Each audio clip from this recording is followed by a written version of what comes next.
Hey, listen, if you're trying to figure out why you continue to take 5 steps forward and 3 steps back, if you're struggling with any kind of addiction, if you're trying to move past some things that you know are not pleasing in God's sight, I just want to kind of let you know this. You might be sitting there wondering why you cannot move forward and why you continue to be stagnant, right?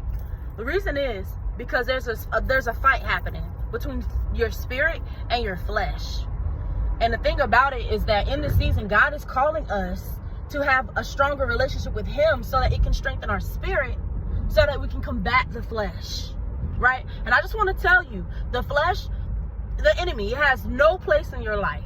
And you have 1,000% authority to be able to tell that flesh to sit down and have several seats, or I'm going to smack you in the spirit. You have full authority to do it, but it's up to you. You have to get in there. You have to get into your word. You have to go talk to God. You can't be prideful. You have to talk to Him. You have to be humble. You have to lay everything at His feet and allow Him to be the author of your life and stop trying to write your own life. What's happening, a lot of us are trying to do what we're trying to do in our timing, and it's not working for us. And we end up stagnant and unhappy, and we have to run back to God anyway. So listen, cut out the middleman today, all right?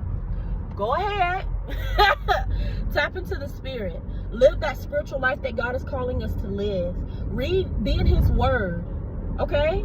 And that might mean some days, in order to fight that flesh, you got to stay in the Spirit. What does this mean? The time that you wake up and the enemy is tempting you the same way that he tempted Jesus.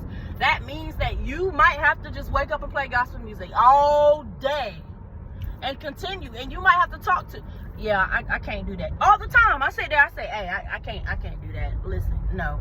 And then sometimes it's like, hey,